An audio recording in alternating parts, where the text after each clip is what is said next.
ধান থেকে শুরু করে অন্যান্য চাষের থেকে বীরভূমের শ্যানকাপুর গ্রামের বেশ কয়েকজন চাষি বেছে নিয়েছেন গাঁদা ফুল চাষ, কেননা তাদের কাছে এই ফুলের চাষ অনেক বেশি লাভজনক হয়ে দাঁড়িয়েছে।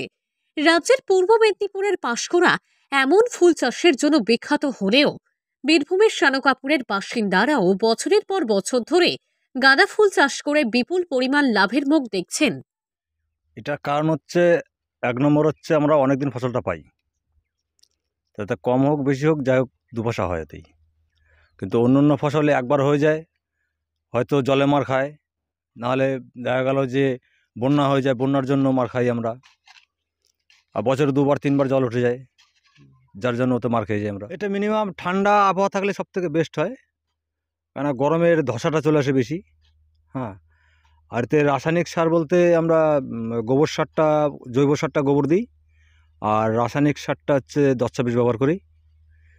আর কীটনাশক বলতে গেলে পরে ওটা 2-3 রকমের দিতে হয় আমাদের। মিনিমাম জল প্রয়োজন, বেশি অতিরিক্ত জল দরকার হলে, অতিরিক্ত জল হলে পরে গাছটা নষ্ট হয়ে যায়, আবার কম হলে পরে আবার গাছটাও খারাপ হয়ে যাবে। অন্যান্য চাষের মতোই গাঁদা ফুল চাষের ক্ষেত্রে পরিশ্রম থাকলেও এই ফুলের চাষে ক্ষতির আশঙ্কা নেই বলেই জানিয়েছেন তারা। পাশাপাশি তারা যে পরিমাণ টাকা লাভ করে থাকেন তাও অন্যান্য চাষের তুলনায় অনেকটাই বেশি বলেও জানিয়েছেন।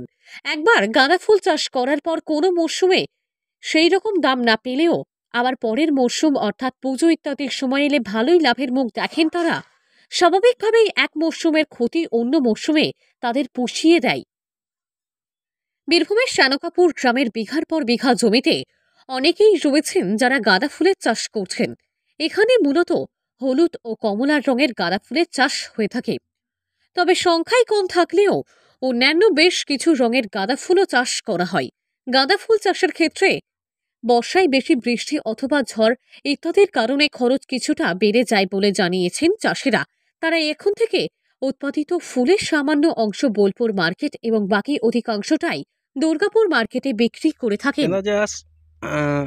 3 মাস ফসলটা পাই, তারপর লাভজনক বলতে একবার তুললে পরে যদি কম দামে বিক্রি হয়, আর একবার তুললে সিজন পেয়ে যায়, পুজো বা যে কোনো পার্ব অনুষ্ঠান, তখন হয়তো দাম পেয়ে গেলাম।